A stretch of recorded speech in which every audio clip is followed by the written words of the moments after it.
Appendix 1. Geoff Tarulli on the musical choices in Having Fun Up There. That's me all over. No, I'm downright avant-garde.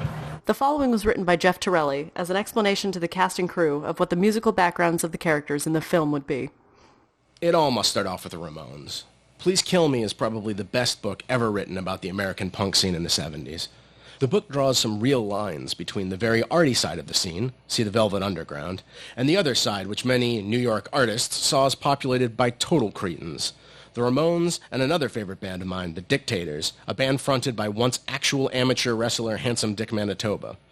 Both bands have humor about them, adolescent angst, a steady diet of bad movies, fast food, etc. These are the kind of bands, when it comes to punk, that Mark would be into. The Velvet Underground are all fine and good, but the great-sounding riffs and fun of bands like the Ramones and the Dictators would be the basis for some of his music vocabulary. Contrary to popular belief, the Ramones didn't start off wanting to help define punk music. They actually really wanted to be the Bay City Rollers and make a ton of money. But they were untalented with their instruments in the conventional way. What they had to do was boil down rock and roll to its most simple parts and play it. 4 chords and a lot of energy. As Tommy Ramone once famously said, remove the unnecessary, focus on the substance. It was a band that embraced not just its shortcomings, but celebrated their own idiocy, often happily singing about things like sniffing glue, being a Nazi, they weren't, but loved upsetting the status quo, beating people up with baseball bats, and having no brains. Now I guess I'll have to tell him I ain't got no cerebellum. In short, for Mark's character, he loves the honesty, wallowing in your own faults, and the honesty of the simple 4-chord song that is also catchy. The Dictators are a lot more together in terms of musicianship, but they still have great riffs and tongues firmly planted in cheek at all times. The fact that Mark's a bass player means he's actually paying attention to a bunch of things in a song that a lot of lay people don't. The bass is considered a part of the rhythm section. Depending on the kind of music, that can mean drums and bass, drums, bass, piano, drums, bass, piano, and guitar, etc. Our good friends at Wikipedia say it well. A rhythm section is a group of musicians within an ensemble who provide the underlying rhythm and pulse of the accompaniment, providing a rhythmic reference for the rest of the band.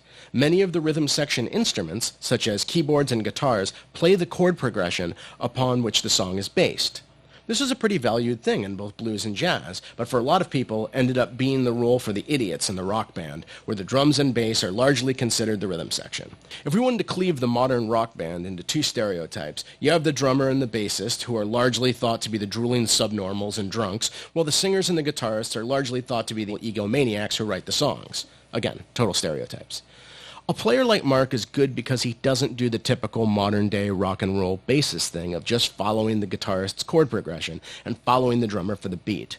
With that in mind, Mark would love pop music of the 60s and 70s, where the bass was allowed to not only revel in its solidness as a rhythmic instrument, but played a lot of the melody too.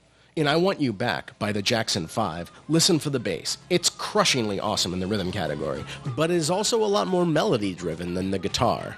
Lyric-wise, it's just a heartfelt love song. No irony, just slightly exaggerated. Sincerity about being sad, and that would appeal to Mark as well. Let's say nothing of how disgustingly talented Michael Jackson is as a vocalist. Clean notes, character, and just total control of his voice.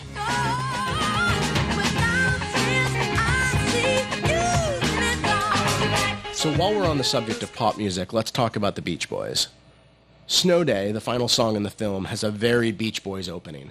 The Beach Boys are important not just because they wrote very catchy songs about fast cars and women, but for what they did in the studio. The record Pet Sounds is widely regarded by anyone who's an engineer as a very, very important record. I'll let you Google it and read up on it. Of course, some people think it's totally overrated too. But my point is that the Beach Boys represent something that is both great pop music and intelligent use of recording techniques. Next, country. Old country music is amazing. Forget about most things past the 70s in the genre. Think of both early country and rock and roll as the blues for white people.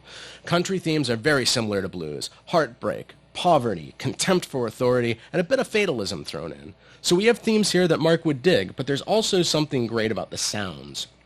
The steel guitar has a sound all its own, for instance. 2 early people Mark would dig would be Ernest Tubb and, of course, Hank Williams. Listen to the heartbreak of Ernest and Thanks a Lot. And couldn't the song be about Mark and Carla? And the sadness and awesome, totally creepy production of Hank and Ramblin' Man, as well as the super sad fiddle in the background.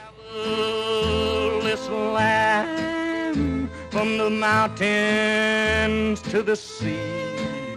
'Cause that's the life. We have a scene in which a young hipster thinks Mark is wearing a Thin Lizzy shirt as a joke. Thin Lizzy is seen by some as a big stadium rock band. Their biggest hit was The Boys Are Back in Town, and is played endlessly on classic rock stations, to the point where some people just assume that that particular song encapsulates everything they did. There are a lot of bands who suffer from this kind of judgment. Devo, which is one of my absolute favorite bands ever, is known by most as a one-hit wonder for their 80s song Whip It. Blue Oyster Cult is known for Don't Fear the Reaper and a Saturday Night Live cowbell joke, despite the fact that their first 2 or 3 albums are amazing. Thin Lizzy has an amazing singer, bass player named Phil Lynott. The guy was super tasteful, ridiculously influenced by Jimi Hendrix, and knew how to write a song. And hey, bassist lead singer? Certainly more rare than guitarist lead singer.